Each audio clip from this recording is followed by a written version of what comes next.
Hi, everybody. Hi, guys. Well, from Salt Lake City, Utah, It's Thank God I'm Atheist. the podcast. I'm Dan Beecher. And filling in for Frank, I'm Kate Jarvik Birch. Yeah, you are. I am. Welcome. Thank you. You've never been on this show before. I'm kind of excited about it and a little nervous about it. Yeah. Yeah. Yeah, you're my good friend I am. Your dear friend. and my and famous author. So famous.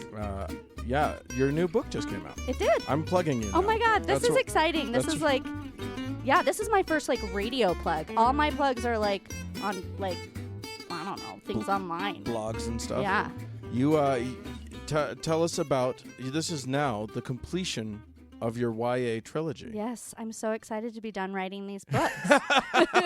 As you know, it was a struggle. I wrote the first one just to be one book, and then the publisher was like, let's make that 3. And I was like, that's good. At first, I was like, that would be so easy. I could totally write 3 of these books. And then I was like, why did I make this promise? Turns out novel writing isn't just an easy, couple days. No, and you have to remember characters from book to book and plot points and... Yeah, they expect you to remember how to spell people's names, which I didn't do. The second book, I spelled the main character's name wrong, the last name. So in the first book, it was spelled one way. The second book, it was spelled a different way. And then the third book, I put it back to the first Oh, book. so it didn't get caught? No, it didn't get caught. I had people write into me and they were like, do you know? And the readers will catch everything. Just probably your listeners catch things that you miss. But even your editor didn't catch Oh, it. no. And we have so many readers that go through it. That totally got lost, yeah. That's pretty It's funny. embarrassing. That's pretty funny. Yeah. What are the names of these books? It's called the Perfected series, and the final book is called Unraveled. This is for if you like young adult romance, which I kind of groan at the romance part because that's not really... That's not how I would describe it. 'Cause, Wouldn't you? The romance part isn't the main part of it. No. It's an adventure. It's like action. It's kind of sort of science fiction-y, sort Yeah. of alternate reality. It's about if the government passed legislation that allowed the people to start breeding humans as pets. So these girls that are, and they're all girls that are being bred as pets for the rich and the powerful's enjoyment. It's kind of a new take on slavery, sort of. Brings up all those issues of... if you hadn't said slavery, I was going to get all behind it. I Oh, was gonna be really? like, this sounds good. I want Yeah. a person pet. Well, I'm sure you could go out and find one for free. No, I can't. There are laws. Oh. We live in a Maybe country that's of a laws. good idea. All right. Let's move on. What's your first story? Oh my God. I have to already pull up my story? Well, yeah. Ugh. That's how the show works. Oh, I know, but We do story. I didn't know you were do you want me to go starting- first? No. I'm ready. Okay. Okay. So since we were as we presented to the audience, I am a writer. Yeah. I chose my first story to be about books because I Okay. love books. Sure. So this story was based off of an article written in GQ. It was originally titled 21 Books You Don't Have to Read. That sounds pretty innocuous, right? Yeah. So, which is fine. I could compile a list of 4 million books you don't have to Well, read. you don't read any books. Well, because you're so not. that you makes don't, it pretty easy. You don't have to read books. Yeah, well, you listen to them. But this is maybe books you don't have to read or think about or listen to or pay any attention to. So, which nobody is going to really care if it's books like Huckleberry Finn was on the list. And no, I mean, some people are going to be up in arms because they're like, it's a classic. It's Right. so important. But you're not going to be too surprised when I tell you that it was the book that people took some issue with was the Bible, the Holy Bible. Oh, And- that darned Bible. Yes. And so GQ, I'm going to read you. So they didn't say it's a horrible book and These books are not important. right. So That's not what they said. no, they didn't say that at all. What did they say? They said, let me read it to you. They said, not all the great books have aged well. So aging, the Bible has not aged well either. Some are Well, racist. I mean, for a 2,000-year-old book. well, I it's- guess so. People are still reading it. Some parts of it are 4,000 years old. or True. whatever. But some of these great books are racist, some are sexist, but most are just really, really boring. And so this group of writers got together and they just wanted to give you permission as a reader to not have to feel like you had to read these books. So, you know, they have a long list of like The Old Man and the Sea. I'm pretty sure I had to read that in English. That made the list. And then the Bible did make the list down at number 12. Okay. And they said the reason that you might not want to read it, like obviously plenty of people purport to having read the Bible, but probably have only read portions of it. Right. So they said, you know, maybe there's some good parts to it, but overall, there's maybe some parts that are repetitive or contradictory or maybe a little foolish or also harmful. Right. Or just it's just a terrible, terrible read. It's maybe just a terrible read and you should just ignore it altogether. So, yeah. Fox and Friends, I guess, had a little segment about it. Of course they did. Of course. And what they're good at is often blowing things out of proportion, right? So they decided that to put words in the mouth of these writers that they hadn't actually said. And instead of just saying, you know, these are books that you don't have to read, they were saying, like, they had somebody on there that was saying that these are books that should be like burned and wiped from like existence. Right. Like suddenly we're now like Fahrenheit 451 or whatever, you know? So GQ taking the strong stance. GQ wanting to burn books. That's all what they're about. Anyway, that was my first story. All right. I'm going to move on to a story. This is there's some new polling data, some new research that has come out by Pew. They've surveyed. Now, this was an online survey, so let's temper our our like. This isn't science done incredibly well. This isn't like a Harvard, Yale study. No, but Pew tends to do a good job. Okay. And what they were looking at, they wanted to know, So we know that the nuns, the people who list no religion as their religion, when they're polled about religions, is one of the fastest growing segments in our society. But not listing a religion, not subscribing to an organized religion, doesn't tell us much about them. So they were trying to dig into that, drill down into that a little bit and see what it means. So they were asking a bunch of nuns how, everybody, but especially interesting was the nuns. They were asking how many of them believed in God. Okay, and I would imagine all nuns would believe in God. No, not nuns like... Not nuns like N-U-N. Right. N-O-N-E. Right. Oh, okay.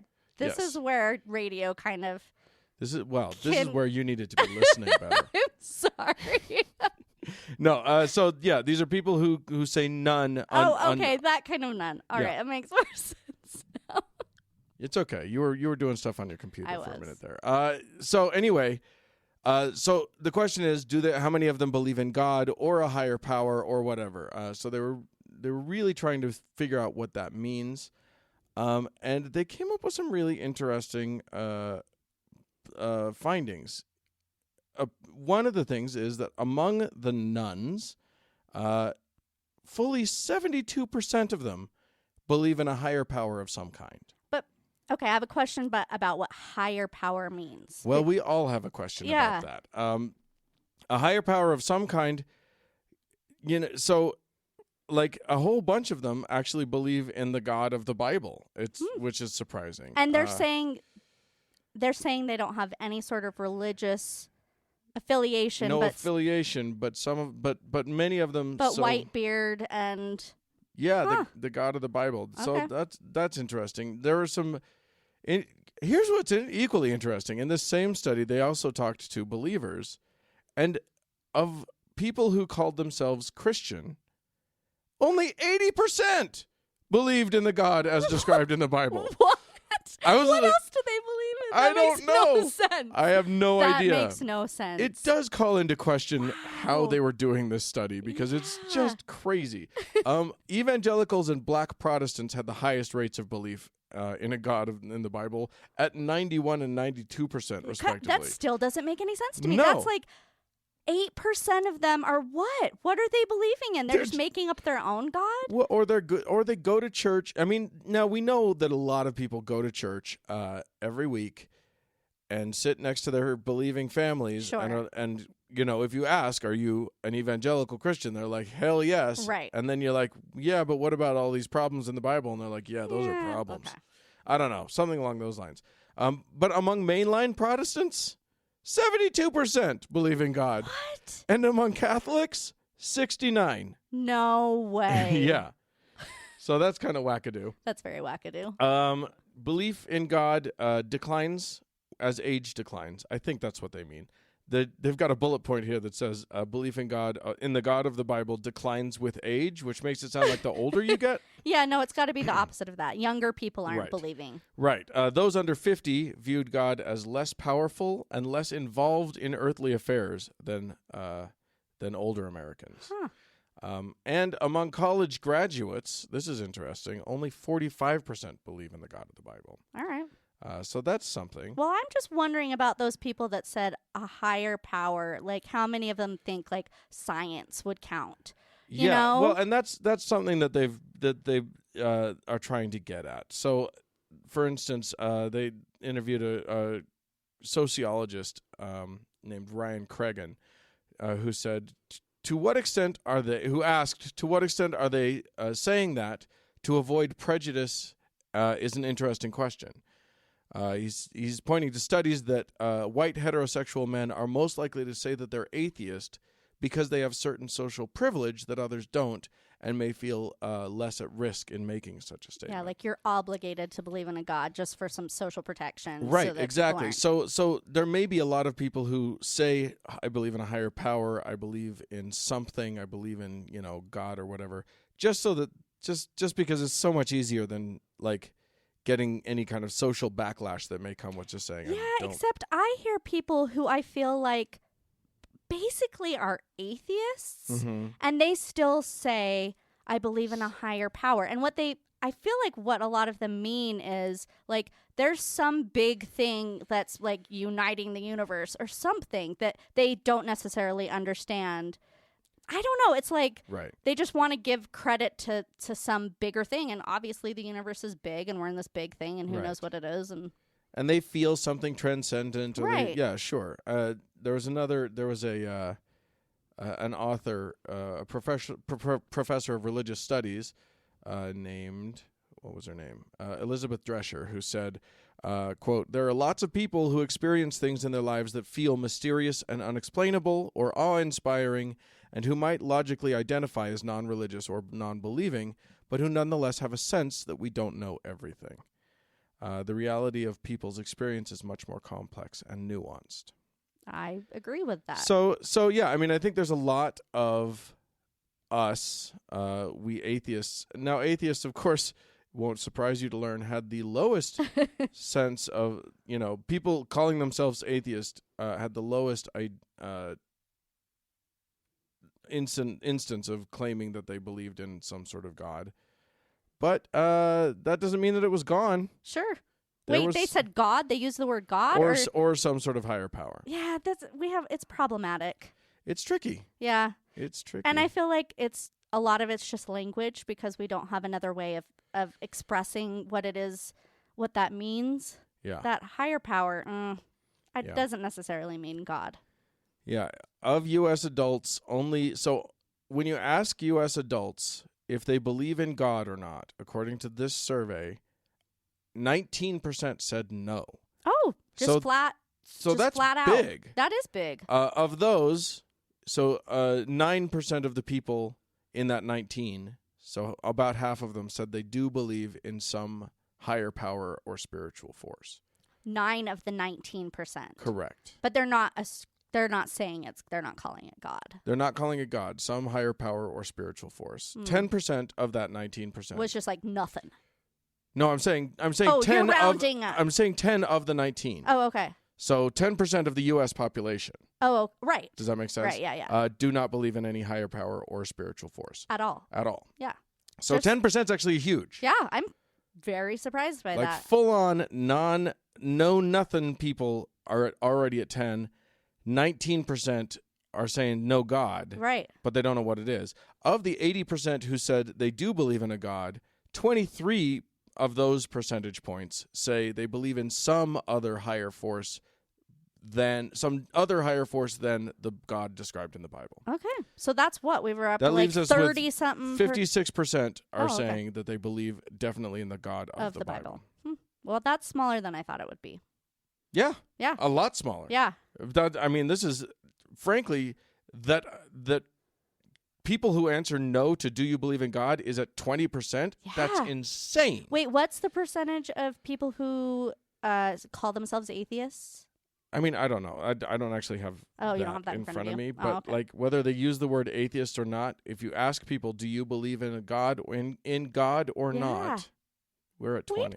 Way to go, America. Right? Yeah, you're coming along. Yeah. I feel like you do that in cute. the Netherlands, and it's like 100%. Something It's close like- to that. I think it's a little over, actually. Is it over 100%? Anyway. Like the dogs are saying it Right. too. Yeah, probably. All right, what do you got? Okay, I've got a new caucus that has been launched, a congressional caucus called the Free Thought Caucus. In the U.S. Congress? Yes, in the U.S. Congress. Oh, and wow. so there's a few representatives that have announced this Congressional Free Thought Caucus, and they want it to promote sound public policy based on reason, science, and moral values, and they want to protect the secular character of the government. Now, wait a minute. I have a problem. Okay. Moral values. How can What? they have moral values if they don't have Jesus? Oh my! Well, I have no idea. I have no idea. It's impossible. It seems to be impossible. You would think it would be impossible. I think actually the purpose of this, because they've got some like bullet points of goals that they have, and actually I'm going to flip down there. I was going to read this to you later, but I'm going to read it to you now since we're kind of on subject. But one of the goals, the final goal of 4, they say, is to provide a forum for members of Congress to discuss their moral frameworks, ethical values, and personal religious journeys, which I think is interesting that they're saying, here, let's have this space that's like outside of when we're doing lawmaking, where we can like talk about things that we believe, and maybe I can get you to understand that I'm not religious, but that surprisingly, I still do have like certain morals that aren't based off of like things that I read in a very old book. Like, well, now my understanding is that we have exactly one member of United States Congress who is openly non-religious. That's true. And I think is it Huffman? That sounds right. Yeah, I think that's who it is. And he's on this board. So let me tell you a fun thing that he is doing. Okay. So that kind of goes along with it. He's proposing that this month on May 3rd, we have the National Day of Reason. Yeah. So he's like, we're starting this Free Thought Caucus. We're all about like, using our minds to figure things out instead of maybe just dogma and stuff. So he's proposed, and he's actually the one that's the only in like all of our legislators, he's the only one who is non-theistic, right? Which is crazy to me. I don't know how many legislators do we have? Hundreds. Yeah, like 500 and something in the and there's in the House of one. Representatives. Wow. Anyway, so one open one. Right. Probably lots of people who don't believe in God, but would never say it. Yeah, because there goes all their funding or Right. whatever. Anyway, he's brave enough to say that he doesn't believe in any religion. And so he's introduced this resolution to have a National Day of Reason. And it's going to be May 3rd. And, well, this is what he's proposing. It's going to be. It's going to be. That sounds really optimistic to me. Well, at first I was like, there's so many national days. Like, I remember last week it was like National Poem in Your Pocket Day, which I was excited about, which I don't know what that means, Poem in Your Pocket Day. And there was like National Richter Day. And then I looked it up and I was like, oh, those aren't actually national days. Those are just like anybody can make up a national day. Right. But there is a list of like actual national holidays. And Sure. like, you know, a lot that we know, like Columbus Day. Right. And which great. We get to celebrate that guy. yeah, he's just the man that we want to be celebrating. Such a peach, that guy. But it's funny. There's National Columbus Day, and there's also National Leif Erikson Day, which it feels like that's the same thing. Well, it's a very different thing. Well, it's a different fact, thing, but the point of it was the first guy, you know, the first white guy here. Yeah, first right? white guy. That's a pretty good. Well, we have to say white guy. We have to point that out. There were already people here. Yes, there were definitely already people here, but like we like to ignore those people, right? Exactly. Yeah. Anyway, so this day, this National Day of Reason. They've been a little sneaky. They want it to coincide. It's May 3rd. They want it to coincide with National Day of Prayer, which is actually one of the few national days of that has actually passed. That's actually passed through Congress. So yeah, it is kind of fucked up that we have a National Day of Prayer. It really is. It's and the thought that somebody proposed that and everybody agreed that seemed totally reasonable. That our country should celebrate this prayer together because we don't separate church and state. Oh wait, do we? Oh wait, what? What? No. Oh, we're supposed to do that. Oh, we're supposed to separate it anyway. Yeah. But no, it probably won't pass. They've there's been a couple other years. I think 2015, 2016. Where they tried to do this? They've been trying to do this for a while. Yeah, it's just not. Yeah, it's not going to happen anytime soon. Nobody's really getting on board with it. I mean, reason. Who would have figured that we would want to have reason in our country? It's because they know it's code. Yeah, they know it's code for hating Jesus. Yeah, I liked this quote. I'm going to read this to you. This is by Roy Speckhart. He said, "All Americans can celebrate the value of reason, regardless of their religious beliefs. But prayer is different for different faiths, and of course, prayer isn't practiced by the rapidly growing number of Americans who are non-theist." So, yeah, I mean, you have a whole day for prayer, but everybody can enjoy reason. Yeah. Or we'd wish they could. Yeah, one would hope. But so many of, I mean, I think probably fewer people practice reason than we think. I think that's clearly true. Sadly. And I'm going to use that as a segue to go to our next story, which is in Arkansas. Faithful listeners to this show will recall that back in 2015, the state of Arkansas. Oh no, wait, this wasn't 2015. Back in a time. Some year ago. There was a time. A number of years ago. How about that? It was like last year. It was not too long ago. The state of Arkansas, following in the footsteps of states like of Oklahoma and Texas, decided to place a monument to the 10 Commandments on the grounds of the state capitol. Mm-hmm. Which is so an appropriate exciting. Place for that. Oh, I guess the act that made this a legal thing. This was a legal act. This wasn't just some citizens putting this up. This was like a state senator decided sponsored a bill, act to get this thing put up, and that was in 2015. That's where I got. And then number. it finally was erected. It was, and then a guy mowed it down with his car. Yeah, a lunatic, a crazy person. But of course, no. And by the way, they passed this act knowing full well that it was going to be challenged in the courts and whatever. So it's kind of a dick move, no matter what. Well, now they've replaced it. This broken monument is now stuck back up, and it's and did they gorgeous. Did they guard it in any way so that this wouldn't happen Actually, again? there are like pillars. Yeah, some cement pillars or something. I don't think you can get a car past. I think I heard that. So yeah, that's kind of They're funny. like, we're not going to let this happen again. Just There's probably rebar in there. Just like 3 foot tall, like big guardrails, big thick concrete pillars that you couldn't get a car through. So now you're going to have to get a bazooka if you want to knock it down. Goodness, they're making it so difficult. Or a tank.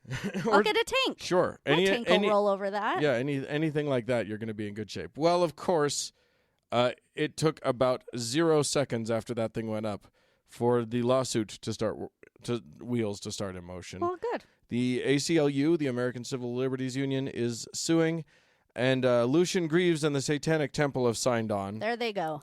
which that's kind of their thing. That's their and shtick. God They're good love at 'em. it. Yeah. God love them for it. Although it is interesting that they're just signing on to the ACLU Instead of their own lawsuit instead of just suing to get their own thing put up. Mm-hmm.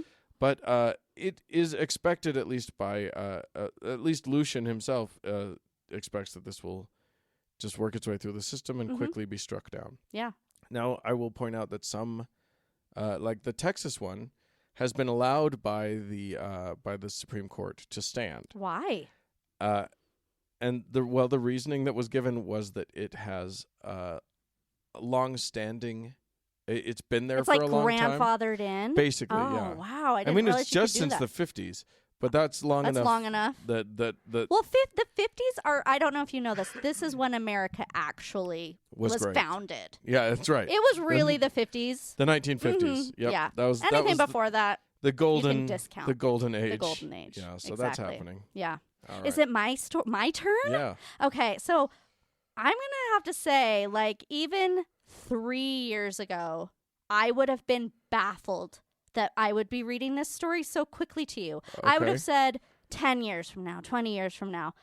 Listen to this. Same-sex marriage has support among most American religious groups. I'm not even talking just like, that 20% that you said didn't believe in God. Right. No, most religious groups now support same-sex marriage being legal, and they're like on board with it. That didn't take very long, did it? That's crazy to me. So they surveyed, this was the PRRI, Public Religion Research Institute, surveyed about 40,000 people, and they found that now 61% believe that it's just totally cool. They're just down with it. They're like, yeah.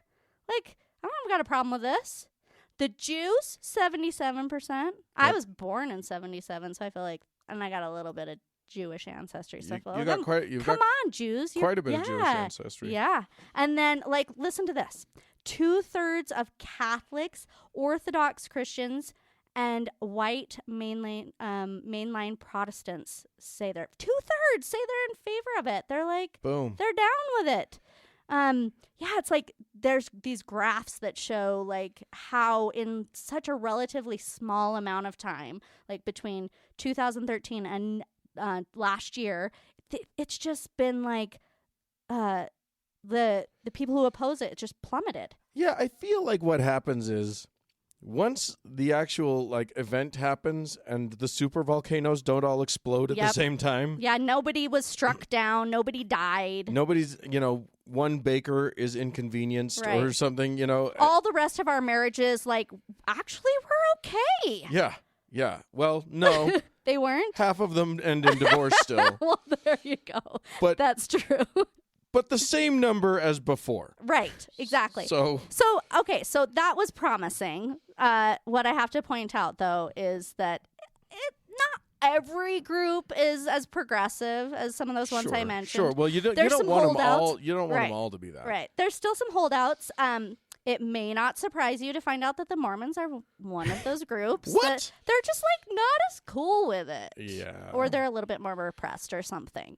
So only 40% of Mormons and 34% of white evangelicals say that they're in favor of same-sex marriage. They're just like really holding on tight to their old views. They're like, it's just really important for them that they don't give in to that. But something positive is the same thing that we've seen with the believing in God in general. The younger generation is like, they're a little bit more hip to things and they're not necessarily on board with what that older generation says. So even like the younger Mormons are far more supportive than the older ones in the group. And also shocking no one. Right. Exactly. The young people. If you've met a young person, they all have they're okay with it. They have their gay friends, they don't care. Yeah. And so along with this same story, like you brought up that thing about the baker, baker exception. Yeah. So this study, going along with the same people who are in favor of same-sex marriage, are like, yeah, maybe we shouldn't like let people serve people differently and based on their sexual preferences. So they're not on board with a baker not being. Double negative. Yeah, there's here. some negatives going on. Yes, the people who support same-sex marriage also think that's just not cool for you to be, discriminating against these You people. have to bake the cake. You have to bake the cake, Okay. yeah. So it kind of follows the same lines. Again, we got the Mormons and the evangelicals who are like, you can discriminate. Yeah, it's cool. Why can't we discriminate? Yeah. Let us discriminate. Yeah. Let us discriminate. Yeah. Which, actually, the religions can do all they want. Right. It's just not if you're a business. Exactly. Yeah. All right. Well, I'm going to move us to Louisiana. Land of red sticks, apparently, because we're in Baton Rouge, where the state a state legislator,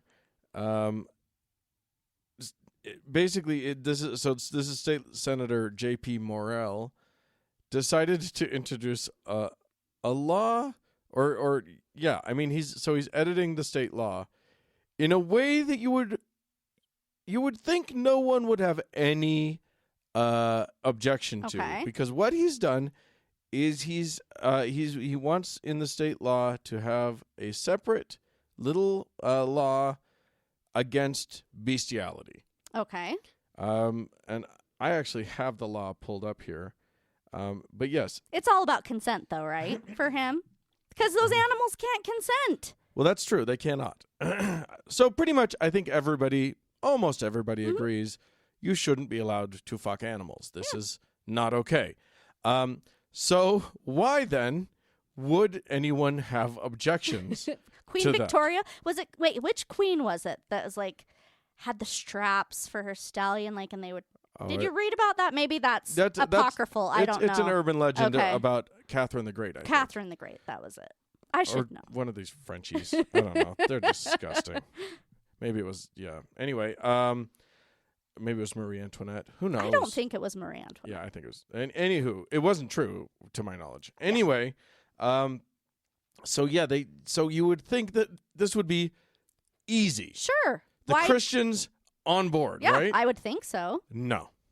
The Christians were the ones against Christians it? are objecting. What? And the reason they're objecting is because they think it's a sneaky Trojan horse. Oh, what are they trying to sneak in? Well, here's what they think is happening. They think that they're introducing this law because this bill also takes 4 words out of an existing law. Ooh, okay. Now, here's the existing law. The existing law is called the Unnatural Carnal Copulation Law. Okay. And it's the Crime Against Nature law. Okay. All right. And what they've done is they've added a whole bunch of articles about not having sex with animals and removed the words "or with an animal" from the law that says the unnatural carnal copulation by a human being with another same sex or opposite sex. And then here's where it says, or with an animal. Okay. Except that anal intercourse between 2 humans shall not be deemed as a crime, blah, blah, blah. What? Well, I don't understand the problem with that. It's a sodomy law. Okay.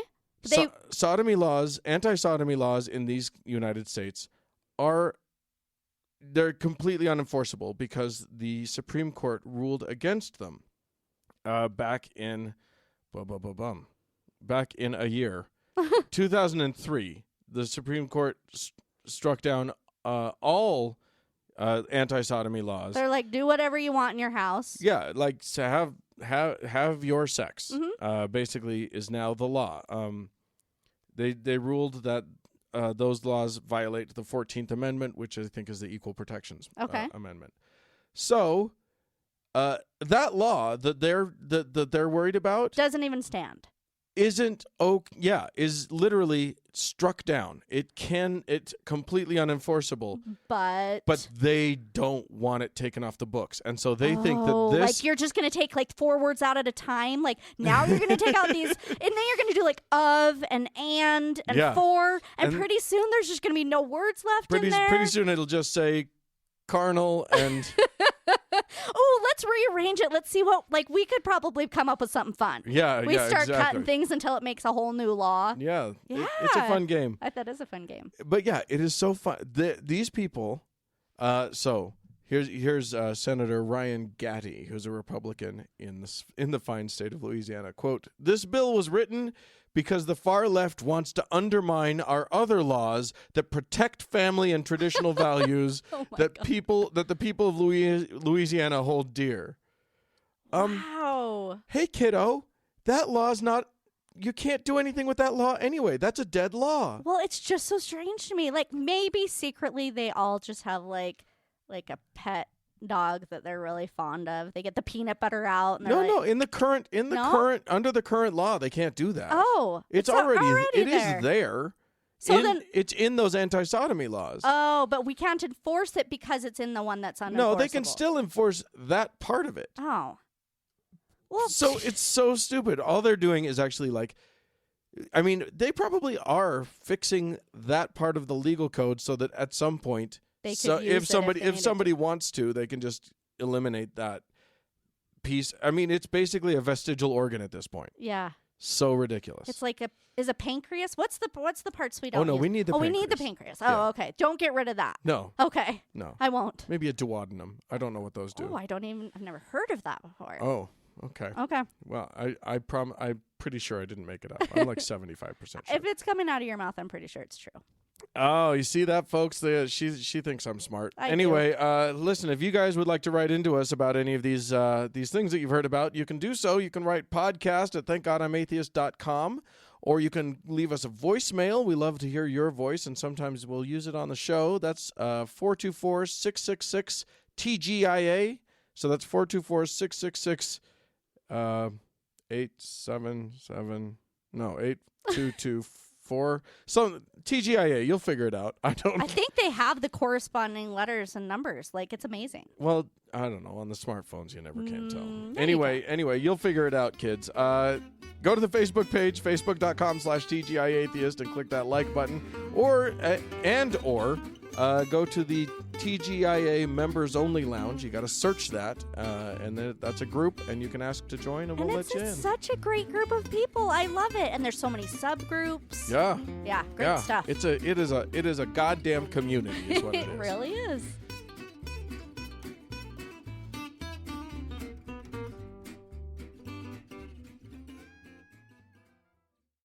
Well, Kate, I've got some interesting audio to play for you. Yeah. Do it. Play it for me.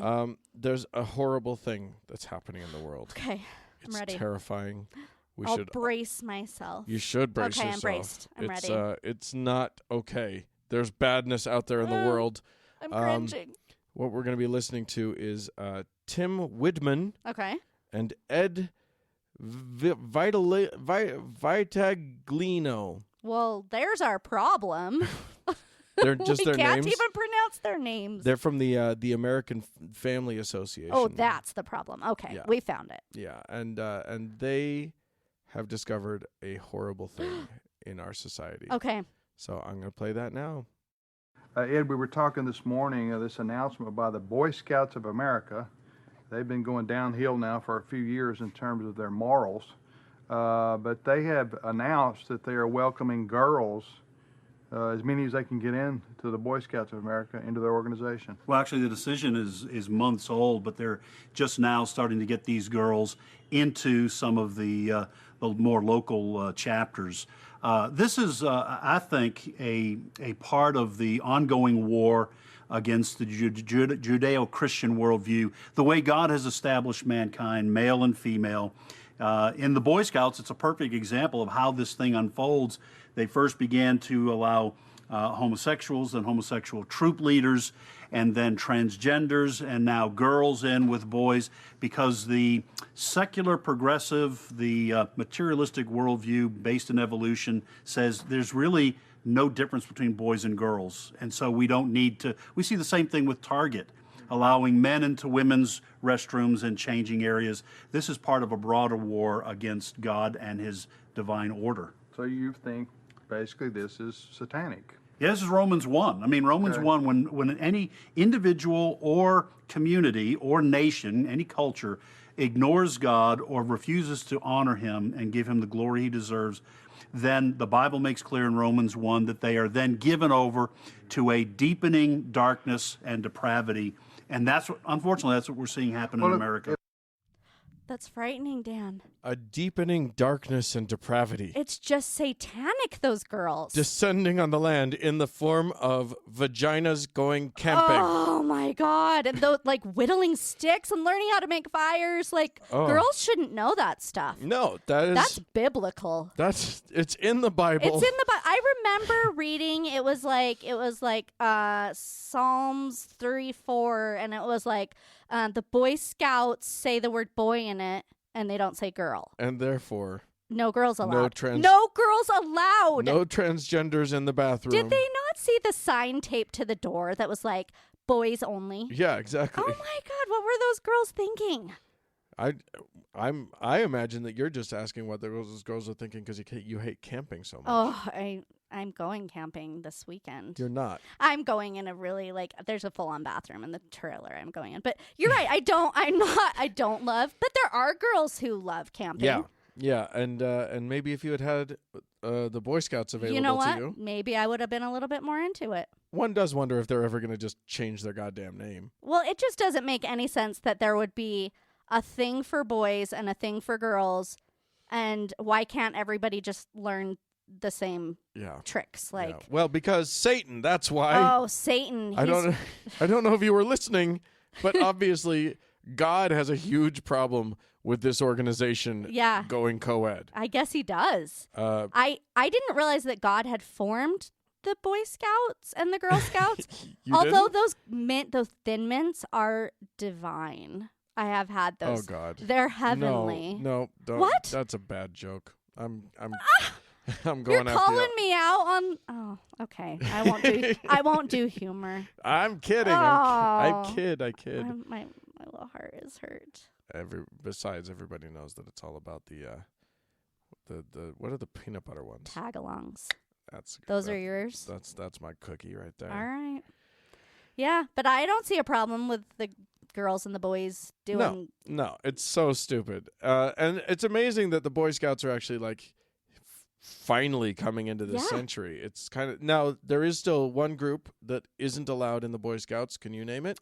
Because I know you don't listen to every episode of this show. Oh, you're just calling me out on everything right now. I tell stupid jokes. I don't listen to your show. Oh my God. I'm gonna guess that it's the goats are not allowed in the Boy Scouts. No, those probably are. I don't know, but atheists, that's the ones that are still not allowed. Atheists are even worse than girls. Yeah. Oh wow! I thought girls was the lowest tier. I get to be on all the lowest tiers. Yeah. Girl and atheist. Oh, you're I'm at the bottom of and Jewish. You're partially. Well, I mean, I guess that's just by descending. Yeah, that's not really choice, but I guess girl wasn't really choice either. You've never been a practicing Jew. I haven't. But you know what they say, practice makes perfect. Oh. So if you just try. I'll try harder next time. Actually, later on in the show, you're going to be telling us all about what you did try to do. I will tell you all how hard I tried. Yeah. Yes. We didn't tease that at the beginning of the show. No, we didn't. Well, we were talking about your books and stuff. That's all right. That's okay. So yeah, that's coming up next. So what we're not going to do today, though, just so listeners, I mean, because you're here, Kate, and you're new and everything, we're not obviously. Frank's still away in faraway Belgium. Drinking beer. Drinking a lot of beer. I hope he's having some delicious waffles with chocolate. I'm sure he is. And so when he comes back, we're not going to do we're not going to do emails today. We're not going to thank our patrons today because Frank has access to that. But thank you. Thank you so much. We're thanking you 100%. Just not individually. Yeah, just our new patrons this week won't get their names read until next week. But just know that we do love you. We will thank our current and reigning champion, our Lord and Savior of this show, Angela. Angela, I always knew it was you. Yeah, it's her. It is she. So thank you so much, and we'll get all of your names in next week.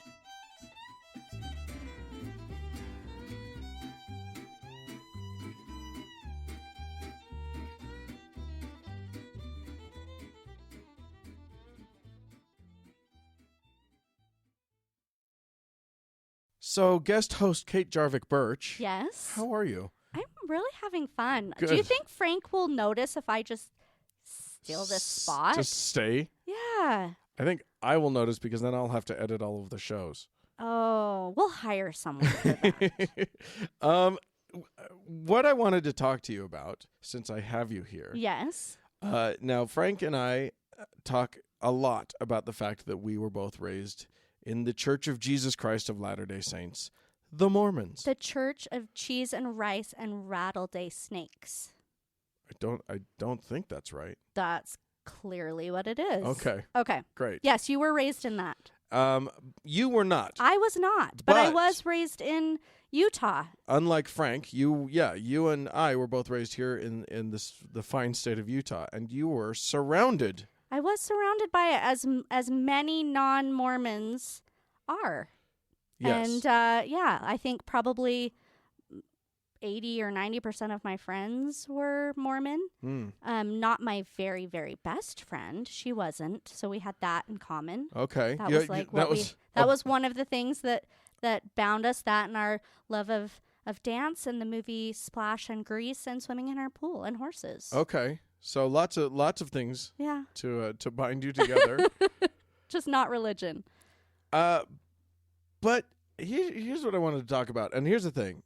You know, we have plenty of listeners in Utah who will get this. But you know what? Listeners outside of Utah, especially if they're in, like, the South, they'll get this too. Because I just talk a little bit about your experience of being Being an outsider. Yeah, you're a non-Mormon. Yeah. Not even, you weren't even raised religious at all. I was raised like with no religion at all. Right. Yeah, just completely. But you were surrounded. I was surrounded by it in a neighborhood where everybody, clearly was Mormon and talked about it a lot.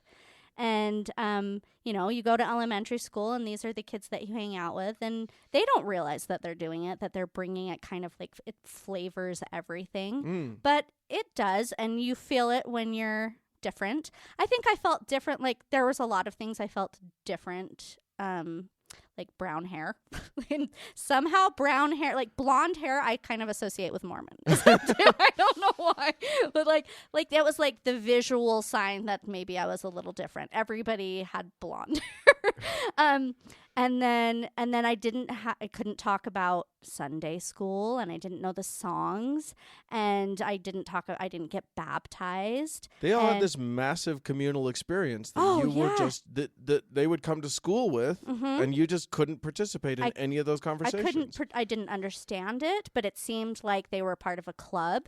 It was a definite club. And they would talk about it and they would have camps that they'd go to and activities and special nights of the week and special days of the weekend and certain things that they were and were not allowed to do. And even the things that were the things they weren't allowed to do somehow had like this cachet or like it had some specialness to it. So like what's an example of that? Like not being able to swim on Sundays. Huh. It's funny because it sounded like it's a stupid thing. Well, I mean, it doesn't make sense anyway. Like what's the reason behind that? Do you know? Well, I mean, that's just part of the whole keep the Sabbath day holy thing. Oh, okay. So it wasn't specifically. So you're having fun. You're not like honoring the Lord. Right. Yeah. Well, anyway, I got to have fun on Sundays, and you'd think that would be fantastic. I could go swimming. I could do whatever I want. I didn't have to go to church. I could drink whatever. I mean, I couldn't have alcohol as a 10-year-old, but still I felt like I was missing out on a thing, and everybody had a secret, and they were whispering it to each other, and I didn't get to hear what it was, and that kind of just felt icky, and I felt left out. Yeah. And that didn't feel good. So it wasn't until I was 15 that I started dating this boy. And that's always where it goes wrong. All the stories, that's where they all take a dark boy. turn. Don't date the boy. Don't do it. So I started dating a boy who was Mormon. And it's even at a distance of 20 plus years, it's hard to untangle it all. But so was it, I don't know whether it was wanting to have something in common with him, wanting to be able to give him a thing of me. Hmm. But I was like, I'm converting to his religion. So, yeah, so I was like, I'm on board with this thing you're selling. Like, tell me more about it. I didn't actually really want to hear more about it. Like, I had to, I remember setting up with my good friend who lived across the street from me. She was Mormon. And she was like, I'll get the missionaries over there for you. And I remember being like, oh, okay, this is just a thing I have to check off the list. Like, so what they do is they come to your house and they, teach you these lessons. Like, there's certain, what do you remember what they call that? Yeah, the discussions. The discussions. That's it. The discussion. So I had to have the discussions, which there's 6 or 8. I don't remember how many there are. But they have to come at different times. I don't remember if they can teach it to you all at once or if they have to come back each time. So there's these, these boys who are a couple years older than me. Right. What do they know? But 19 to 21-year-olds. Yeah. Who are certainly the wisest age. Oh, so wise. For imparting universal wisdom. Exactly. And cosmology. Yeah. And so they came and they gave me the discussions, and I remember nothing from that. Because they're boring. They were boring, and I didn't actually really care. I was just okay, let's check this off the list. Let's get this out of the way. And then you can dip me in the water, and then I'll be one of you. And then look, you can accept me into your group. I'll be one of you. You'll get all the secrets. I will get the secrets. Ooh, and I did that later. I got some of the secrets later. Oh, yeah, you did. Uh-huh. So this boyfriend was going to be the one who baptized me. And I think he was excited about that. Yeah. We had to go to the bishop and tell him all the dirty, sexy stuff that we'd done. Oh, that's right. Yeah. That was a little appalling and maybe a little titillating. I'm not sure. I think the bishop I had to go talk to was my friend's dad. It was course. Really weird. Yeah. Yeah. Yeah. That's awkward. As it was awkward. So then I can't remember if I was 15 or 16, one of these. And he was the one who baptized me. And I remember that pretty vividly, some things about it. One of which was so he dunked me in and my braid didn't go all the way down. So they had to do it twice. Because, if the ends and tips of your hair are it didn't count. No, not at all. Because Satan can go in through the tips and make their way to the rest of the body. Exactly. So we had to dunk me again. And then I remember afterwards going into the women's restroom, which is it feels like a locker room in a swimming pool. Uh-huh. Exactly like a locker room in a swimming pool. Only it's in a church. And I remember drying off and one of my mom's friends came in and she was like, you'll want to write, here's a journal. You can write down the feelings that you have. And I remember thinking, oh, wait, I've got to stop. And what feelings am I feeling? And I was like, oh, I feel as empty as this locker room. Nothing is different. It's cold. I felt kind of just wet. Yeah. And not a good kind of wet. And just a dank wet. Yeah. And okay, maybe it will come. Maybe this isn't it yet. I'm going to give it it's bound to come. This isn't it. They still have to do the thing where they lay their hands on you and give you a blessing. Right. So they did that, and all these men crowd around you and put their heavy hands on you, and still nothing. And so I was like, okay, well, I'm gonna still give it a go. Yeah. So, which was hard because I just agreed to basically not touch any of the fun parts of my boyfriend's body. Right. Not do any of the fun things with him. So, but we had this now. And I remember he dropped me off at my house. I think this was that night. Uh-huh. And he had a skylight or a moon roof or whatever. What is that called? Sunroof. In his car? In his car. Yeah. And I remember it was dark out and there were stars out. And we were looking up at it and I was, saying goodnight. And he was like, in this religion, everybody, after they get married and have their own families, we get to make our own universes. And I was like, oh my God, this is the most romantic thing. Like, he wants to make a universe with me. And so I was like, okay, I'll do this a little bit longer. If I get, this means that I get to make a universe with this boy. Oh, I think that's amazing. Isn't that funny? Because I would have thought you would have gone. I thought you were going to go the other direction and be like, oh my God, That's what so have I got? fucked up. That's so stupid. Oh, no, what have I gotten myself into? No, this was 16-year-old, like, very romantic Mooney Kate, who just really wanted, it was all just like a fairy tale, you know? Wow, you get a whole universe. Yeah, I get a whole universe. Oh, it's just, What he wasn't telling you is that it's him that gets to make it, and you get to sort of vacuum. Oh, I don't want to vacuum a whole universe. That sounds awful. Anyway, so I tried for years and years to be Mormon. To be Mormon. Although I did get pregnant as a teenager. Not with that kid. Not with this boy, a different boy who I ended up marrying. And so, you know, nothing ever really stuck, I think. It was always like The pregnancy stuck. the pregnancy stuck. That's true. You- It did. I'm really good at that. You're now a mother of 3. I am. That part did stick. That doesn't feel like part of the religion. That No. feels like something else, like semen or something. I don't know. Anyway, I tried, sort of, to be Mormon. to be Mormon. To make Mormonism work. We ended up, like, my husband and I ended up getting married in the temple. Like, I did all the steps. I was like, okay, I'm going to try this. Now I'm going to try this. And I'd go to church every Sunday, and I would read the Book of Mormon, and I would, like, highlight things. I had different colored pencils I would highlight things with. I love it. Like, I was really committed to trying. Yeah. And then after a while was like, it's like that song from a chorus line. I felt nothing, you know, that Maria sings or whatever. Yeah. Anyway, I don't remember her name is. I'm going to go with you on that. Sure. Anyway, I just started to think, you know, you've been duped.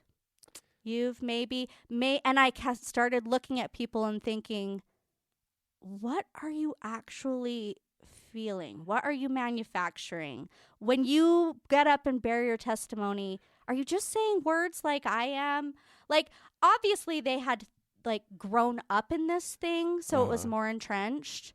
But yeah, I just wanted to, like, lift the veil, if you will, and look, like, inside of them. And I just felt like, oh my God, I am being so dishonest. And it started really, really wearing on me. I just felt like I was faking it all the time. I felt like so disingenuous, and that felt gross. Yeah. So I would go to church and I would listen to them, you know, giving these lessons, and I would always be the skeptical one who would have questions. And unfortunately, you were going to the most boring, awful church that exists. I was. Yeah. Boring people who don't want to, like, they don't want to listen to your doubt. No. They don't want to engage your doubt. They're not even like intellectually prepared for it, because none of these people went to any schooling for this to learn how to. This is just like the plumber who lives down the street who's giving you a lesson. Sure, and they're not there to answer questions. They're there to reinforce the same, you know, words that they heard. Right. And that's what they're good at. And anyway, and so I think the tipping point was gay rights. So you know, it just started bubbling up more in the social consciousness. Mm-hmm. And I was just enraged by the thought that people were not allowed to love whoever they wanted. Like, that cut so deep and felt like such an injustice. I couldn't tolerate it. And I couldn't be associated with people who were not tolerating it. Right. So I was like, this is it. I'm done. I'm I done am faking it. Through. Mm-hmm. Yeah. How long did you spend in that church? You're making me do math. You're not good at this. You wouldn't be able to answer this question. Well, that's why I asked you. 16 to 30, maybe. Wow. It was a long while. It was a long time. Yeah. It was a long time. You were a Mormon. I was. I, like, wore the underwear. Yeah. I did it. Yeah. I didn't even get that far. Yeah, see? You're more Mormon than I am. Yeah, I went through the temple, That was weird. Yeah. Yeah. Well, that I'm very grateful that you're sharing this with us, because I just feel like it's so like the reasons why people join churches fascinates me, and also just you're obviously a very intelligent woman, and so like the fact that you would have gone into this is amazing. Yeah, but it makes peer sense. pressure, it's strong. Well, and it wasn't even pressure. It No. was just this outsiderness. Yeah, it the was desire. And at first I really did think there was something there. Like I was like, because they can be convincing Sure. with their devotion. And I was like, oh, I want some of that. I really want some of that. Seems like you're very comforted by it. It seems like it means something very special to you. How did your mom react? Because I know your dad wasn't around at that time. My dad wasn't. My mom was really supportive, which is, I have to give her props for. Like, she could have, I think she did the right thing by letting me make my own choices. If one of my kids wanted to make a choice that I didn't agree with, it's their life. So I had to make my own mistakes. Yeah. And my own decisions. I think I learned a lot from it. Do you think that there was anything that she could have done that would have kept you from doing it? I mean, no. I'm not saying like try and tell you not to do it. No, there's not. There's not. When I've made up my mind to do a thing, you just can't reason much with me. But I would also, is there anything that she could have taught you earlier in your life that Possibly. would have helped you along the way? Can you think of anything that would have been useful in that Well, respect? I don't know. Maybe it was more about like if I'd felt more self-assured, which is funny because I now as an adult feel like I've earned that. Like I'm self-assured and I own it. Yeah. But no, so maybe if I don't know. I don't know what it would have been. Maybe if we'd lived somewhere else, that would have been the thing. Sure. But I don't know. Living here, I don't know what that would have been. I don't know what it would have looked like.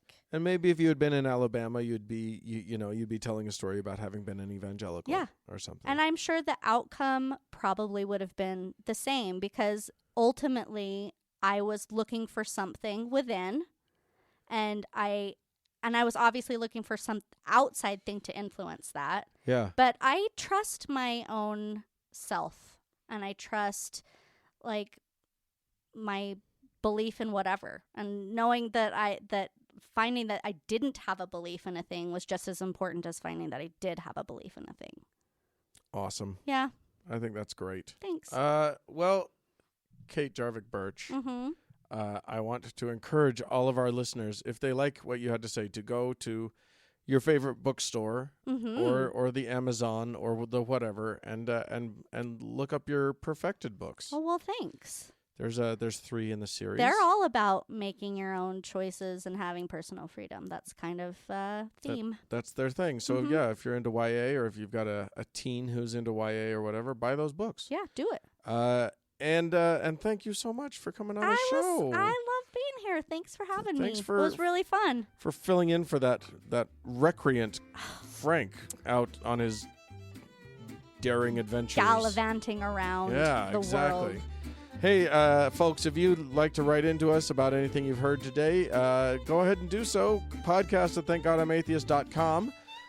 Or you can leave a voicemail, 424-666-8442. I remembered it this time. Good job. Which is 666-TGIA. Or also go to the Facebook page, facebook.com/TGIAtheist, and click that like button. And join the TGIA Members Only Lounge, also on Facebook. Speaking of Facebook, thanks so much to Mackenzie for all of her hard work on the Facebook page. She's amazing. And thanks to Sarah, Danny, and Amy for their moderation of the Members Only Lounge. Thanks to the Red Rock Hot Club for the use of their fine music. And thank all of you. Thanks again to our patrons also. Sorry, I'm just going to say thanks again to our patrons. We will get to you next week. But thanks, everybody, for tuning in. Talk to you next week. Goodbye. Bye.